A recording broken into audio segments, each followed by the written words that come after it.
There is a word in the Hebrew Bible that has been mistranslated, misunderstood, and quietly buried for nearly 2,000 years. Not because scholars were careless, not because the ancient languages were too obscure, but because the word itself, when you understand what it actually means, dismantles something that a lot of powerful institutions needed people not to think about too hard. The word is Nephilim. And if you grew up in any tradition that touched the Bible, you've probably heard it. Maybe in Sunday school, where a teacher said something vague about giants.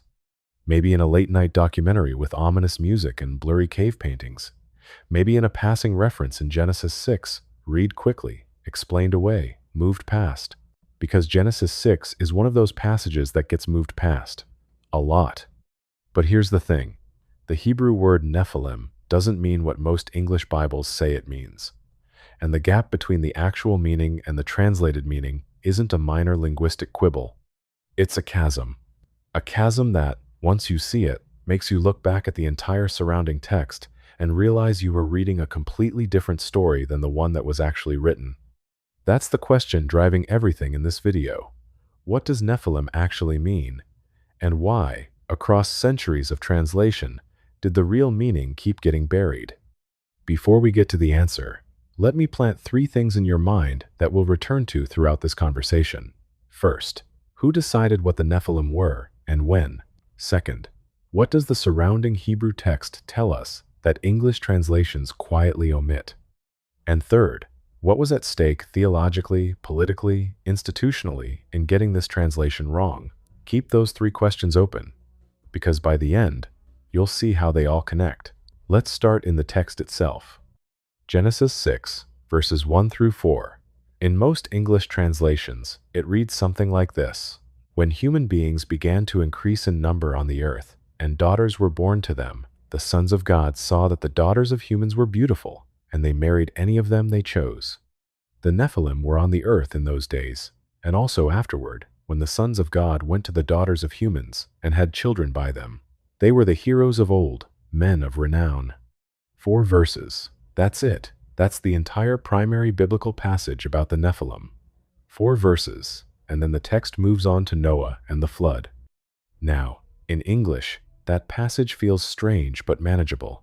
You can read sons of God as a poetic metaphor, read Nephilim as giants or legendary warriors, and keep moving. Generations of preachers have done exactly that.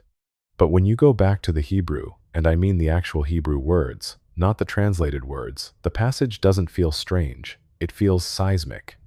The Hebrew word Nephilim comes from the root nephil. That root appears hundreds of times throughout the Hebrew Bible, and it means to fall down, to collapse, to be cast down. In some contexts, to fall upon someone as in an attack. In other contexts, to fall away as in apostasy, abandonment, ruin. Nephilim, then, is most accurately rendered as the fallen ones. Not giants, not heroes, not men of renown, the fallen ones. Now, the word giants, which appears in the King James Version, comes from the Greek Septuagint translation, completed somewhere between the 3rd and 1st centuries BCE. The Greek translators rendered Nephilim as gigantes. And gigantes in Greek doesn't actually mean giant in the modern English sense of simply being very tall. It means something closer to earthborn from gay, meaning earth, and genos, meaning born, earthborn beings. Beings who came from the earth, or who belong to the earth, rather than to the heavens. That's already a different story than the one most people were told. But here's where it gets genuinely strange. Because the Septuagint translators weren't working in a vacuum. They were Jewish scholars in Alexandria, Egypt, around 250 BCE, working under the patronage of Ptolemy II. And they had access to the full body of Second Temple Jewish literature texts, like 1 Enoch, the Book of Jubilees, the Dead Sea Scrolls material that gave the Nephilim story enormous theological weight. In that literature, the Nephilim weren't just large people. They weren't just legendary warriors. They were the offspring of a specific category of divine beings, the Watchers who had descended from the heavens, taken human wives, and produced a hybrid race. A race that was, by its very nature, between 2 worlds, neither fully divine nor fully human, caught between heaven and earth. the fallen ones. The text in 1 Enoch, which predates the final canonization of the Hebrew Bible and was considered scripture by multiple early Jewish and Christian communities, is extraordinarily specific. It names the leader of the Watchers as Semyaza. It lists 200 angels who descended on Mount Hermon. It describes the pact they made, swearing an oath to each other because they knew what they were about to do was forbidden. It describes their offspring as giants who consumed everything and eventually turned on humanity. And then, and this is the part that gets quietly omitted in most modern discussions, it describes the souls of those offspring. When the Nephilim died in the flood, their spirits did not go to the same place human souls go. They remained. They became something else, something that wandered the earth. That's a cosmology, a complete, internally consistent cosmology. And it's the cosmology that was operative in the minds of the people who wrote, compiled, and first read the Hebrew Bible. So when Genesis 6-4 uses the word Nephilim, it isn't reaching for a vague term meaning big people. It's invoking a category of being that its original audience understood immediately. The fallen ones, those who descended, those who were cast down. The question is, when did that meaning get buried, and why? Picture this. It's the late 4th century CE, somewhere in Bethlehem. A scholar named Eusebius Sophronius Hieronymus, better known to history as Jerome, is working on what will become the most influential Bible translation in Western history, the Latin Vulgate. He's brilliant, meticulous, and deeply committed to producing a text that will serve the institutional church. He's also working under enormous pressure from competing theological factions about exactly what the Bible does and doesn't say about divine beings, fallen angels, and the nature of spiritual reality.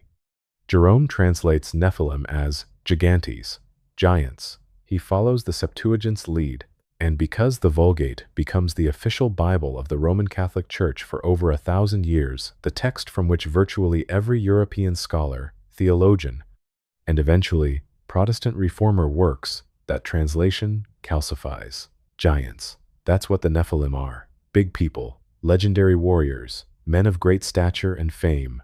The fallen ones become the tall ones. And something is lost. But what exactly is lost? Why does it matter whether the Nephilim were giants or fallen ones? Isn't that just a semantic difference? Here's where we need to slow down. Because the semantic difference isn't small, it's everything. If the Nephilim are simply giants, large, powerful humans, then Genesis 6 is a story about human hubris and physical excess. God sees the world has become corrupt, full of violence and moral failure, and he sends a flood to reset. The giants are a symptom of that corruption. Big, violent, arrogant men. The flood washes them away. Lesson learned. That's a manageable story, a story about human sin and divine judgment. It fits neatly into a theological framework where God is sovereign, humans are fallible, and the solution is moral reform. But if the Nephilim are the fallen ones, if they are the offspring of divine beings who transgressed cosmic boundaries, then Genesis 6 is a story about something far more destabilizing.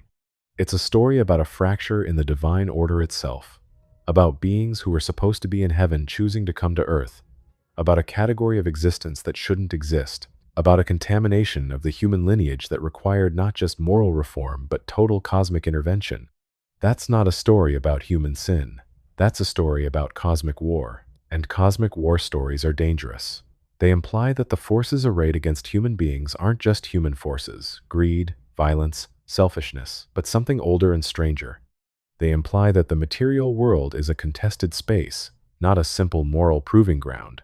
They imply that the spiritual realm is populated by entities with agency, with intention, with the capacity to intervene in human history in ways that are not sanctioned by the divine order. For a church trying to consolidate authority in the 4th and 5th centuries, a church that needed people to relate to God through institutional mediation, not through a wild cosmology of warring divine factions, that kind of story was genuinely threatening. So it got simplified, gradually, quietly, through the accumulation of translation choices and theological commentary. The fallen ones became the tall ones, and the tall ones were easy to dismiss. Now here's what nobody talks about in the mainstream conversation around this text. The Dead Sea Scrolls. Between 1947 and 1956, in 11 caves near Qumran on the northwestern shore of the Dead Sea, Archaeologists recovered approximately 981 manuscripts. Some were copies of Hebrew Bible texts. Many were not. They dated from roughly 250 BCE to 68 CE, the period straddling the composition of the New Testament and the final canonization of the Hebrew Bible. Among those scrolls were multiple copies of 1 Enoch, multiple copies of the Book of Giants, a text that expands on the Nephilim narrative in extraordinary detail, and dozens of other texts that shared the same cosmological framework, a world in which divine beings had descended, had interfered with human affairs, and had left a legacy that was still being felt. The community at Qumran, almost certainly the Essenes, a Jewish sect that separated itself from mainstream Temple Judaism, clearly considered these texts authoritative. They copied them carefully. They preserved them. They built their entire theological worldview around the idea that the world was a battlefield between the sons of light and the sons of darkness, and that this battle had ancient, cosmic roots. When those scrolls were first analyzed by scholars in the 1950s and 60s, the implications were staggering. Here was physical evidence, manuscripts nearly 2,000 years old, that the Nephilim tradition wasn't a fringe interpretation. It was mainstream Second Temple Judaism. It was the water that the New Testament writers swam in. And yet, the popular presentation of the Dead Sea Scrolls in most educational and religious contexts focuses almost entirely on the Hebrew Bible manuscripts, the Isaiah scroll, the Psalm scroll, the texts that confirm the accuracy of canonical transmission, the Enochic literature, the giant texts, the cosmological material that gets relegated to footnotes, to academic monographs, to the section of the bookstore labeled occult. Why? Because the canonical texts are useful. They confirm what people already believe. The non-canonical texts are disruptive. They suggest that what people believe was, at some point, a choice, a selection, that someone, somewhere, decided what was in and what was out, and that the things that were left out weren't left out because they were false or unimportant, but because they were too much. Let's talk about what the Hebrew actually preserves, even in the canonical text, that most English translations quietly flatten. The phrase sons of God in Genesis 6-2, the beings who came to the daughters of men, is in Hebrew B'nai ha-Elohim, sons of the Elohim. And Elohim is one of the primary words for God in the Hebrew Bible, but it's grammatically plural, always. The word itself is plural. And while Jewish and Christian tradition has long interpreted this as a plural of majesty, a grammatical form used to honor a singular divine being, that interpretation is contested, and it's contested on internal textual grounds. Because elsewhere in the Hebrew Bible, B'nai ha-Elohim clearly refers to a council, a divine assembly. Job 1-6 describes a scene where the sons of God come to present themselves before Yahweh, and among them is the adversary, the Satan. Psalm 82 describes God standing in the divine council, judging among the gods, the Elohim. Deuteronomy 32-8, in the Dead Sea Scrolls version, reads that God divided the nations according to the number of the sons of God, not the sons of Israel, as later manuscripts read. That last one is significant. The Masoretic text, the Hebrew manuscript tradition that underlies most modern Old Testament translations, compiled between the 7th and 10th centuries CE, reads sons of Israel in Deuteronomy 32-8. But the Dead Sea Scrolls version, which is 1,000 years older, reads sons of God. Scholars like Michael Heiser, who spent decades at Logos Bible Software analyzing exactly these textual variants, argued that this isn't a minor copying error. It represents a deliberate theological revision. Someone, at some point, changed the text to remove the implication that the nations of the world were divided among a council of divine beings, each nation assigned to a specific divine ruler, because that implication was too close to polytheism for the emerging monotheistic framework to absorb. The fallen ones, then, aren't just a translation problem. They're a symptom of a much larger process: the gradual, systematic removal of a divine council cosmology from the Hebrew Bible's interpretive tradition. Think of it this way. Imagine you have a novel, and in that novel there's a corporation.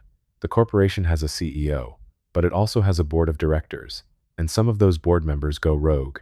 They start operating outside the CEO's authority. They make deals they shouldn't make. They create problems the CEO then has to clean up. That's a story about institutional failure, about power and accountability, about what happens when authority is delegated and then abused. Now imagine someone comes along and edits that novel. They keep the CEO, they keep the problems, but they remove all the board members.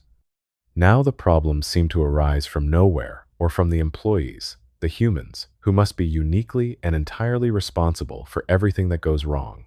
The CEO is still sovereign, but the story has changed fundamentally. The moral architecture has shifted. That's what happened to the Nephilim story. The B'nai Ha-Elohim, the divine council members who descended, who fell, became metaphors.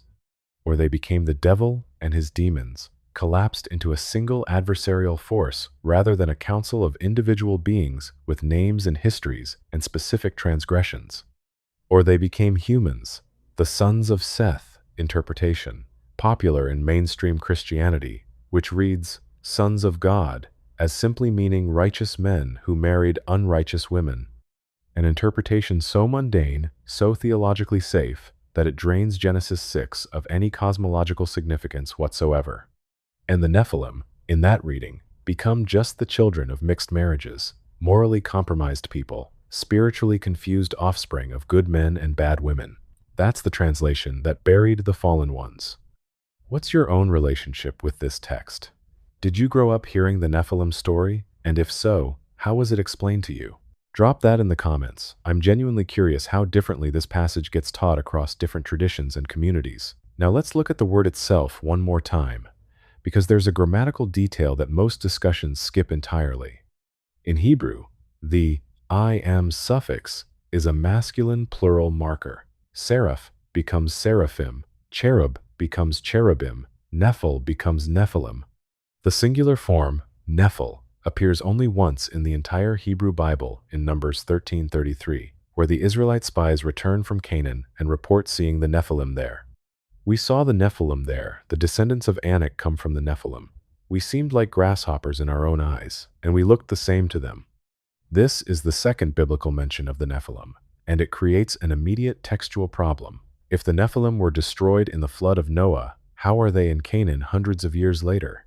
Most traditional commentators handle this with the phrase, and also afterward. From Genesis 6-4, the text says the Nephilim were on the earth in those days, and also afterward. So, there's a textual acknowledgement that the Nephilim persist beyond the flood, but it raises the question, how? Did some survive? Were there subsequent descents of the B'nai Ha-Elohim? Did the lineage continue through the line of Noah somehow?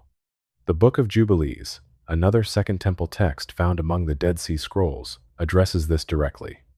It describes a negotiation between Noah and the divine beings, a compromise in which 1/10 of the disembodied spirits of the Nephilim are permitted to remain on earth to test and afflict humanity, while 9/10 are bound. It's a specific, numerical, legally structured cosmological arrangement. That's not mythology in the dismissive sense. That's theology. Systematic, internally consistent theology that grapples seriously with the textual problem of the Nephilim's post-flood persistence. The rabbinical tradition handles it differently. The Talmud and various midrashic texts mention the Nephilim, but tend to domesticate them, turning them into cautionary tales about pride and physical excess rather than cosmological entities. By the medieval period, Jewish commentators like Rashi are reading the Nephilim primarily as men who caused the world to fall through their wickedness, a moral interpretation that preserves the root naphal, but strips it of its cosmic dimension. It's a pattern. Across traditions, across centuries, the fallen ones keep getting translated into something more manageable, something that doesn't require the reader to fundamentally revise their understanding of what the spiritual world contains. But the Hebrew root doesn't cooperate. Naphal to fall carries weight that no amount of translation can fully neutralize. It's the same root used in Ezekiel 28 in the lament over the king of Tyre, which many scholars read as a dual address to the human king and to the divine being behind him. You were blameless in your ways from the day you were created, till unrighteousness was found in you. I cast you to the ground. The verb there is a form of naphal, cast down, fallen. It's the same root echoed in Isaiah 14, the taunt against the king of Babylon. How you have fallen from heaven, morning star, son of the dawn, fallen, naphal. The word keeps appearing at the intersection of divine beings and catastrophic descent. And it's the root embedded in the name of the beings in Genesis 6. The fallen ones, not the tall ones, not the mighty ones, the ones who fell. Here's something worth sitting with for a moment. The New Testament writers, writing in Greek in the 1st century CE, saturated in Second Temple Jewish cosmology, clearly understood the Nephilim tradition in its full cosmic sense. The letter of Jude, verses 6 and 7, refers explicitly to the angels who did not keep their proper domain, but abandoned their own abode, and connects them directly to the sexual immorality of Sodom and Gomorrah. The Greek word for proper domain, there is arche, their original position, their assigned station. These are beings who left their assigned station, who descended when they weren't supposed to. Peter's second letter, chapter 2, verses 4 through 5, puts it even more starkly. God did not spare angels when they sinned, but cast them into Tartarus, and committed them to chains of gloomy darkness, to be kept until judgment. If he did not spare the ancient world, but preserved Noah, a herald of righteousness, with 7 others, when he brought a flood upon the world of the ungodly. The sequence is explicit. The sinning angels, the flood, Noah. These are presented as causally connected events. The angels sinned, the flood followed. The original audience of these letters, Jewish Christians in the 1st century, would have filled in the gap immediately with the Enochic tradition they knew by heart. The word Tartarus is particularly striking. It's not the standard Greek word for the underworld, that's Hades. Tartarus is the deepest pit, the place of punishment for the Titans in Greek mythology, the primordial beings who were overthrown by Zeus and bound beneath the earth. Peter uses this word, this specifically Greek cosmological term, to describe where the sinning angels were sent. It's a deliberate cross-cultural reference. He's saying, you know the story of the Titans? The beings who overreached, who challenged the divine order, who were bound and imprisoned? That's what happened to these angels. The New Testament writers weren't embarrassed by the Nephilim tradition. They assumed it. They built on it. They used it as theological foundation. It was later. It was the patristic period, the 3rd, 4th, 5th centuries CE, when the tradition began to be suppressed. And the suppression wasn't uniform or coordinated. It was more like a slow drift, driven by multiple pressures simultaneously. There was the pressure of Gnosticism. The Gnostic movements of the 2nd and 3rd centuries CE had taken the divine council cosmology and run wild with it, producing elaborate systems of emanations, archons, demiurges, and fallen beings. The Orthodox response was to pull back from any cosmology that seemed to multiply divine or semi-divine beings, simplify, monotheize, remove the council. There was the pressure of Manichaeism, the dualistic religion founded by Mani in the 3rd century CE, which posited an eternal cosmic battle between light and darkness. Again, the Orthodox response was to resist any cosmological framework that seemed to give the forces of darkness too much independent reality or power. And there was the pressure of the emerging canon itself. When the church councils of the 4th century began formalizing which texts were scripture and which were not, the Enochic literature, the primary source for the full Nephilim cosmology, was excluded. 1 Enoch is canonical today only in the Ethiopian Orthodox Church, which preserved it when every other tradition let it go. The Book of Jubilees, the Book of Giants, all excluded. And without those texts in the canon, the interpretive tradition that made Genesis 6 fully legible was severed. It's like removing the dictionary from a library and then telling people the books are too hard to understand. If you've found this kind of deep dive into what the original texts actually say versus what we've been handed valuable, then the community building around this channel is exactly for you. Join the people who refuse to accept the simplified version when the real one is right there in the Hebrew. The removal of the Enochic literature from the canon wasn't a conspiracy. It was a set of decisions made by real people, in real councils, under real pressures, with real theological stakes. The Council of Laodicea in 363 CE, the Synod of Hippo in 393 CE, the Council of Carthage in 397 CE. These were the moments when the shape of the canon was formalized in the West. And the criteria for inclusion were not simply, is this text ancient, or is this text theologically rich? The criteria included, does this text support the emerging institutional framework? Does it create problems for the unity of the Church? Does it open doors that are better left closed? The Enochic literature opened too many doors. And so the fallen ones were left outside the canon. And inside the canon, without the interpretive context that made them legible, they shrank. They became giants. They became a curiosity. They became 4 verses that preachers skip over on their way to Noah. Here's a question worth sitting with. If you were to go back and read Genesis 6 right now, knowing what you know about the Hebrew root Nephal, about the divine council cosmology, about the Enochic tradition, what would you see? What else in the surrounding text would look different?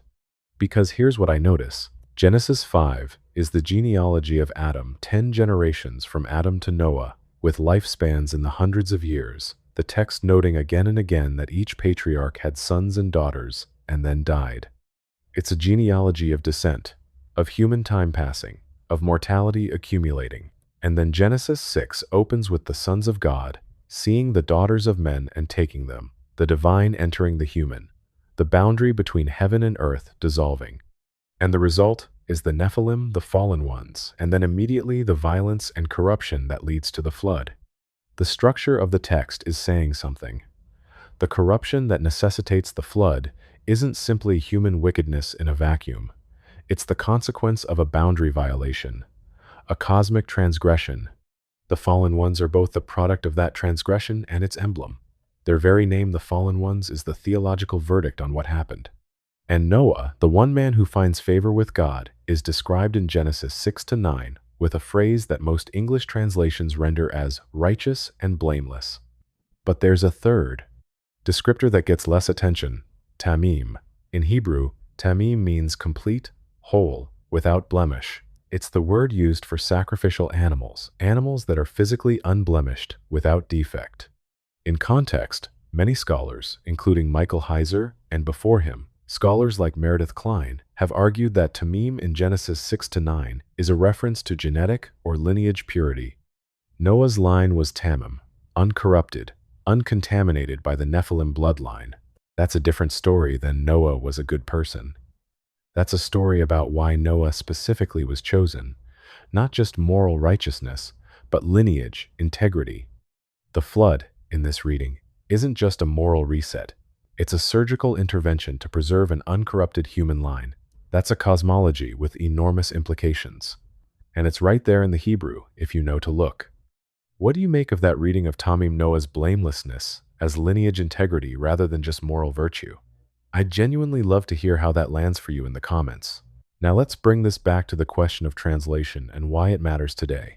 We live in a world where most people who engage with the Bible engage with it in translation. The King James Version, the New International Version, the English Standard Version, the New Living Translation. These are the texts that shape how hundreds of millions of people understand the nature of reality, the nature of the divine, the nature of human history. And those translations were made by real people with real theological commitments, working within real institutional frameworks, at real historical moments. The KJV translators of 1611 were working within a Protestant Reformation context, consciously distancing themselves from Catholic tradition while also not wanting to appear to validate fringe cosmological speculation. The NIV translators of 1978 were working within a conservative evangelical framework that prioritized accessibility and theological safety. The ESV translators of 2001 were working within a reformed theological framework with specific commitments about divine sovereignty and human depravity. None of these are neutral. None of them are simply what the Hebrew says. They are all interpretive choices, made within interpretive communities, serving interpretive purposes. And the word Nephilim, the fallen ones, has consistently been the casualty of those interpretive choices. Because fallen ones raises too many questions. It implies a fall from somewhere. It implies beings who were somewhere before they fell. It implies a cosmic drama that precedes human history and continues to shape it. Giants don't raise those questions. Giants are just big people. Scary maybe. Legendary, sure. But ultimately human. Ultimately explainable within the framework of a world where only humans and God exist. The fallen ones are something else entirely. Here's the deepest irony in all of this. The word Nephilim, even in its buried, mistranslated form, has never stopped being fascinating. Every generation rediscovers it. Every generation senses that something important is being glossed over in those 4 verses. The ancient astronaut theorists, the conspiracy communities, the fantasy novelists, the video game designers, they've all been drawn to the Nephilim because the word carries a charge that no translation can fully neutralize. That charge is the charge of the original Hebrew meaning, the fallen ones, beings who came from somewhere else, beings who crossed a boundary they weren't supposed to cross, beings whose existence represents a fracture in the cosmic order. People feel that meaning even when they don't have access to the Hebrew. They sense the gap between what they're told and what the text seems to be reaching for. And they fill that gap with whatever cosmological framework their culture provides: ancient aliens, interdimensional beings, genetic experiments. The specific filling varies, but the gap is always there because the translation created it. The translation that said, "Don't look too closely at what these beings actually were. Don't ask where they fell from. Don't wonder what it means that they were here, that they bred with humans, that their offspring were the heroes of old. Just accept that they were very tall and move on." But the Hebrew doesn't let you move on. The Hebrew root naphal, to fall, is a verb of direction and origin. To fall, you must have been somewhere higher. To be cast down, something must have cast you. The word itself is a question. From where? From what? And why? Those questions are the ones that 2,000 years of translation have been quietly trying to suppress. What does it mean to recover them? It means reading the text as its original audience read it, as a document embedded in a living cosmological tradition, not as a standalone moral handbook. It means taking seriously the literature that surrounded the Hebrew Bible in its formative period, the Enochic texts, the Dead Sea Scrolls material, the Second Temple Jewish cosmology that the New Testament writers assumed and built upon. It means being willing to sit with a more complex, more unsettling picture of what the spiritual world contains. And it means being honest about the history of translation, about the fact that every translation is a theology, every word choice is a decision, and some of those decisions were made to protect something that needed protecting at the time, even if what needed protecting was institutional authority rather than textual truth. The fallen ones are still in the Hebrew. They've always been there. 4 letters: nun, pei, lamed, yod, mem, spelling out a word that means descent, collapse, the catastrophic consequence of crossing a line that was never meant to be crossed. Nephilim, the fallen ones, not giants, the ones who fell. And if you go back to Genesis 6 now, right now, tonight, with that word ringing in your mind, and you read those 4 verses again, something will be different. You'll feel the weight of the original Hebrew pressing against the English like water against a dam. You'll notice the sons of God and wonder who they were before they came down. You'll notice the daughters of men and feel the asymmetry of power in that encounter. You'll notice the Nephilim and understand that their name is not a description of their size, but a verdict on their origin. You'll notice Noah, Tamim, unblemished, preserved. And you'll understand that the flood wasn't just punishment, it was intervention. Cosmic surgery on a world that had been contaminated by a descent that was never supposed to happen. The word was never lost, it was buried. And buried things, when the ground shifts, have a way of coming back to the surface.